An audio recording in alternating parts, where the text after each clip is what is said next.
Hello everyone, and welcome to Sparkle English, my YouTube channel where I help you improve your level of English.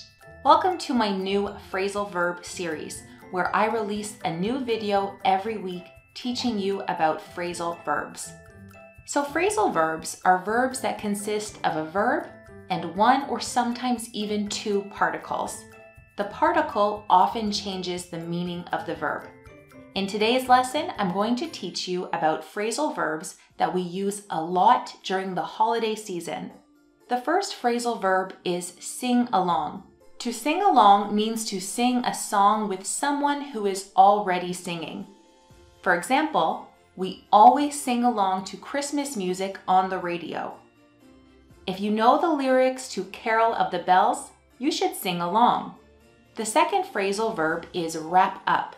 To wrap something up means to cover something in paper, cloth, or another material. For example, I still need to wrap up the gift I got for Dad.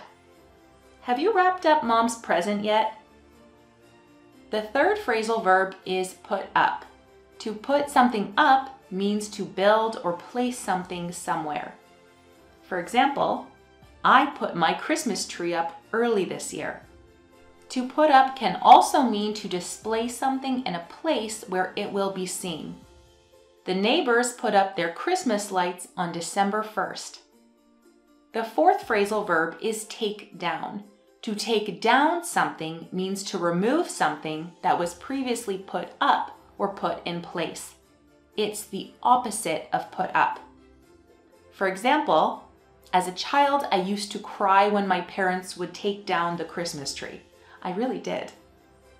Let's wait until February to take down the Christmas lights.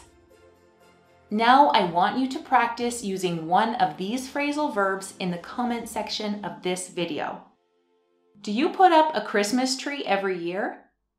What songs do you like to sing along to? Let me know in the comment section of this video. Thank you for watching, and make sure to subscribe to Sparkle English for more lessons on how to improve your level of English. And if you celebrate, Merry Christmas and Happy Holidays!